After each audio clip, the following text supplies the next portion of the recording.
Hello hello दोस्तों, नमस्कार। आप लोग कैसे हैं?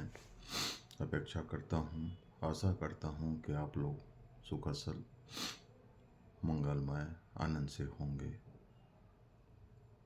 मैं अभी आपके सामने भाव अध्यात्म से जुड़ी हुई कुछ बातें शेयर करूँगा। भाव कितने प्रकार के होते हैं, उनके बारे में मैं आपको कुछ जानकारी दूंगा। जैसे कि देवताओं में भाव प्रधान होता है, पितरों में मंत्र प्रधान होता है और मनुष्यों में कर्म प्रधान होता है और प्रेतों में वासना की प्रधानता होती है। जैसे कि आप लोग कभी सुनते होंगे कि हम मंदिर जाते हैं, वहाँ जाके भगवान को भोग चढ़ाते हैं। भोग ज्यों के त्यों सुबह जब देखने पर हमको ज्यों के त्यों दिखाई देता है। पता नहीं चलता है कि भगवान ने भोग ग्रहण किया है कि नहीं। सामान्य दृष्टि से मैं आपको इसी बारे में आज कुछ जानकारी दूंगा। जैसे कि प्रेतात्माओं के नाम पर दी गई वस्तुएं भौतिक दृष्टि से भले ही न मिलती हो, मगर आपके नाम से किसी व्यक्ति को वह वस्तु देने मात्र से वह संतुष्ट हो जाते हैं। यही उनकी तृप्ति होती है। उदाहरण के लिए, यदि कोई व्यक्ति अपने जीवन काल में मिठाई अधिक खाता रहा हो और मरने के बाद भी उनके सगा संबंधी उसके नाम पर मिठाई खिलाते हैं, तो उसकी प्रेतात्मा प्रसन्न होती है और वह खाने वाले व्यक्ति के शरीर में प्रविष्ट कर मिठाई के तत्व और गुणों को ग्रहण करता है, जिससे केवल अनुभूति की जा सकती है।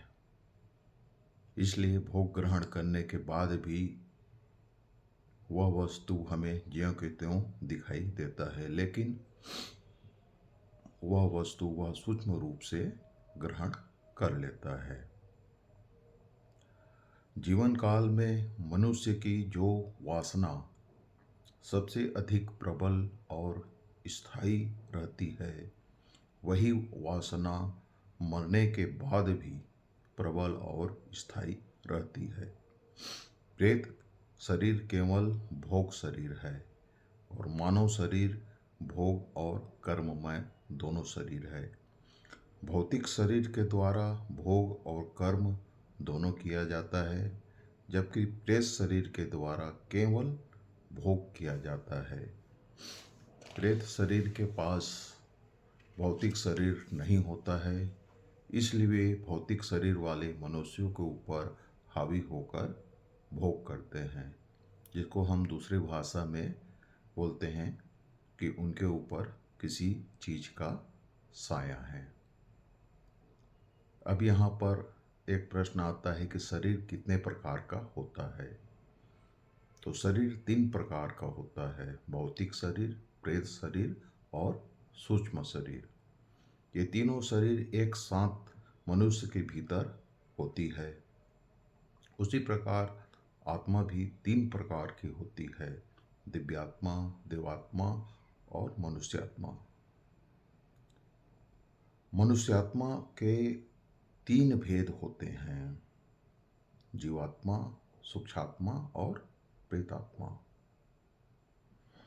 प्रेत आत्मा जिस वातावरण में रहती है उसे वासना लोक या प्रेत लोक कहा जाता है। मनुष्य का जो जन्म है वह वासना के कारण होता है। उसके शरीर की रचना भी वासना से ही होती है और वह पूरा जीवन प्रायः वासना में ही डूबा रहता है। मृत्यु के बाद सूक्ष्म शरीर न मिलने की स्थिति में सभी व्यक्तियों को प्रेत योनि स्वीकार करनी पड़ती है। तो सबसे पहले होता है भौतिक शरीर, उसके बाद होता है प्रेत शरीर, उसके बाद होता है सूक्ष्म शरीर सूक्ष्म शरीर के बाद होता है जीवात्मा, और जीवात्मा के बाद होता है नया जन्म। तो आज के लिए बस यहीं तक दोस्तों। अगर आपको यह जानकारी अच्छी लगी हो तो कमेंट करेंगे, शेयर करेंगे। जय जय श्री राम।